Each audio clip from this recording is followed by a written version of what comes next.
well, it's time to change. So I'm standing here today to say three things. The first one, if I'm elected governor of this state in November 2010, I will be the first governor who has made rewriting the 1901 Constitution a priority. Second of all, we're going to put a process in place to make that goal a reality. Obviously, the next governor of Alabama will have to focus on the economy and crafting a budget, and that will be my priority as well. But after the legislature passes a budget in May or June of 2011, I'm going to tell them they've got to come back to Montgomery and take up a new task. I'm going to ask them to come to Montgomery to pass legislation that will allow for a constitutional convention to be assembled in this state. It is my hope, and it will be a goal of my administration as governor, that when we have our presidential primaries in 2012, that on that same day, voters will be electing delegates to a statewide constitutional convention. And then it will be my goal that when I stand for re-election in November 2014, that voters will be voting up or down on a document that will be the product of 2 years' worth of work by that convention. Now, I already know as I stand here what will be said about the goals I'm announcing today. We've heard the talking points over and over again for the same old sound bites. I hear from some people that, well, you know, we don't want a new constitution because we don't know what the delegates would do. Ladies and gentlemen, I trust in democracy. I wouldn't be running for governor of Alabama if I didn't trust voters to make a wise choice in this state. I've trusted the voters in the 7th Congressional District to make wise choices on who the congressman ought to be. I trust the voters to make a wise choice on who the governor ought to be.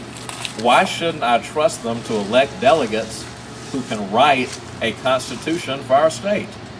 The people who say they don't trust a constitutional convention are saying they don't trust the political process. What's the other talking point we often hear? That, well, if we have a new constitution, we don't know what would happen with the tax code. The only people who have anything to fear about a new constitution, ladies and gentlemen, are people who have special privileges, or more directly and more specifically, special interests who have special privileges that they have written in that document.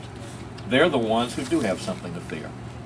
Yes, if you're a large multinational company that may have timber holdings or land holdings in the state of Alabama, and right now you are enjoying the privileges from a constitution that gives you a more generous tax break than any other state in the country allows for you, yes, those companies might have something to fear. And the special interests who carry their water in Montgomery might have something to fear. But as I travel around the state of Alabama, I hear a lot more hope than fear. And I hear questions that a new constitution can solve. Huntsville, Mobile, and Birmingham are vitally interested in mass transit. People in these three cities often say to me, as governor, will you put the state of Alabama on the side of mass transit? Will your Department of Transportation support it? Do I have to tell them? I couldn't do it now because the Constitution we have in this state prevents us from using Department of Transportation dollars on mass transit and light rail. As I travel around the state, especially when we have unemployment at 10.7%, many families say to me, Mr. Davis, I don't understand why I go to the grocery store and I have to pay a sales tax on baby formula. Or I don't understand why when I go and get prescription drugs from my aging mother or my grandmother, why I have to pay sales taxes on that. I hear from my relatives in other states, they don't have to pay sales taxes on baby formula and on prescription drugs. Well, I tell them I want that to change, but you know what I have to point out? We'd have to change the Constitution.